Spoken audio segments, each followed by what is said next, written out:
السلام علیکم ورحمۃ اللہ وبرکاتہ۔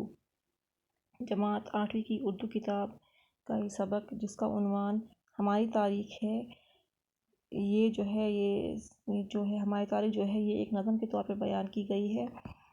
تو نظم پڑھنے سے پہلے ہم کو یہ معلوم ہونا چاہیے کہ نظم ہوتا کیا ہے۔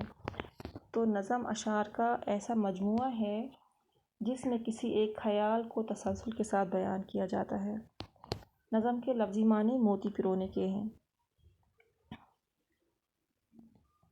اب جو ہے ہم نے اس کی تشریح کرنی ہے، اس بند کی تشریح کریں گے ہم، تو اس میں ہم دیکھیں گے کہ تشریح کس طرح سے کی جاتی ہے، ٹھیک ہے۔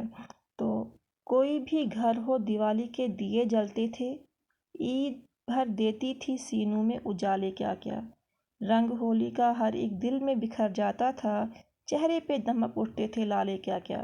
اب یہ نظم پڑھنے سے پہلے اس کا تھوڑا سا تعارف میں آپ کو دے دیتی ہوں کہ یہ نظم جو ہے یہ ہندوستان کے تاریخی اتحاد و اتفاق پر مبنی ہے۔ اس میں ہندوستان کے آزادی سے پہلے والے ماحول کی عکاسی کی گئی ہے، ٹھیک ہے۔ اور اگر ہم نے اس کی تشریح کرنی ہے تو وہ ہم کس حساب سے کریں گے، جیسے میں آپ کو دکھاؤں گی ویسے آپ نے ایگزام میں لکھنا ہے۔ سب سے پہلے تشریح کرنے کے لیے ہم نے یہ جو بند ہے اس کو دیکھ کے کرنا ہے، اس کو لینا ہے۔ تو سب سے پہلے ہم اس کا حوالہ لکھیں گے، ایسے آپ حوالہ لکھیں گے پہلے، اور اس کے بعد حوالے میں سب سے پہلے آپ عنوان لکھو گے۔ عنوان میں آپ نے کیا لکھنا ہے؟ عنوان میں آپ نے لکھنا ہے کہ اس نظم کا عنوان ہماری تاریخ ہے۔ پھر اس کے بعد آپ شاعر کا نام لکھیں گے کہ اس کو کہنے والے یا اس نظم کے شاعر جو ہیں وہ جان نثار اختر ہیں۔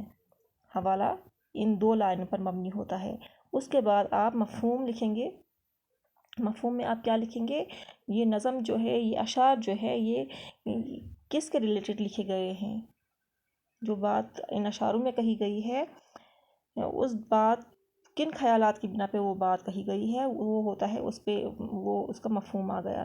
تو مفہوم میں ہم لکھیں گے نظم کے ان اشعار میں شاعر نے آزادی ملنے سے پہلے کے ہندوستانی اتحاد و اتفاق کی نشاندہی کی ہے، ٹھیک ہے۔ یہ اتنا سا مفہوم آ گیا اس کا۔ اور اس کے بعد آپ تشریح لکھیں گے، تشریح پہ آ جائیں گے آپ۔ تشریح آپ ایسے لکھیں گے، اور اگر آپ تشریح کے لکھنے کے بعد اس کے بعد اگر آپ یہ لکھو گے، یہ اشعار لکھو گے، یہ بند لکھو گے اشعاروں کا پورا، تو یہ زیادہ بہتر رہے گا۔ اگر نہیں لکھو گے تو کوئی حرج نہیں، لیکن اگر لکھو گے تو زیادہ اچھا ہے، ٹھیک ہے۔ لکھنے کے بعد اس کے بعد آپ نے یہ اشعار لکھنے کے بعد آپ نے تشریح کرنی ہے اس کی۔ تو ہم تشریح میں کیا لکھیں گے؟ شاعر اس بند میں کہتا ہے۔ یہ بات ہمیشہ یاد رکھیں گے آپ کی شاعری چاہے جو بھی صنف ہو، چاہے غزل ہو، نظم ہو، مثنوی ہو، مرثیہ ہو، قصیدہ ہو، تو یہ شاعری کی جتنی بھی اصناف ہیں یہ لکھی نہیں جاتی ہیں۔ اس کو آپ ہمیشہ جب بھی آپ لکھو گے اس کی تشریح تو آپ کہو گے کہتا ہے، کبھی بھی آپ نہیں یہ کہو گے کہ شاعر نے اس بند میں لکھا ہے۔ لکھا جو ہے وہ غلط آ جائے گا، کیونکہ شعر جو ہے وہ کہا جاتا ہے، ٹھیک ہے۔ شاعر اس بند میں کہتا ہے کہ ہمارے ملک میں ہر طرح کا تہوار مل جل کر منایا جاتا تھا، دیوالی پر ہر گھر میں دیے جلتے تھے، عید ہر کسی کے لیے خوشی لے کر آتی تھی، اور ہولی کے تہوار پر تو ہر کسی کا چہرہ مختلف رنگوں سے بھرا ہوا ہوتا تھا، ٹھیک ہے۔ یہ ان اشعار کی تشریح آ گئی، ان 4 اشعاروں کی۔ اور اس بات کو بھی مد نظر رکھنا چاہیے کہ جب بھی آپ ایک بند کی تشریح کرتے ہیں، جیسے یہ نظم ہے، نظم میں 4 شعر ہے، 4 شعروں کا ایک بند ہے، تو اس بند کی تشریح آپ اس طرح کریں گے کہ تسلسل جو ہے وہ جب ایک جملہ لکھو گے تو تسلسل کے ساتھ دوسرا جملہ بھی اس کے ساتھ جڑ جانا چاہیے۔ ایسا نہیں کہ اس ایک سینٹنس میں آپ نے کچھ لکھا تو اگلے سینٹنس میں آپ لکھ تو ٹھیک رہے ہو لیکن وہ ردم نہیں بن رہا ہے۔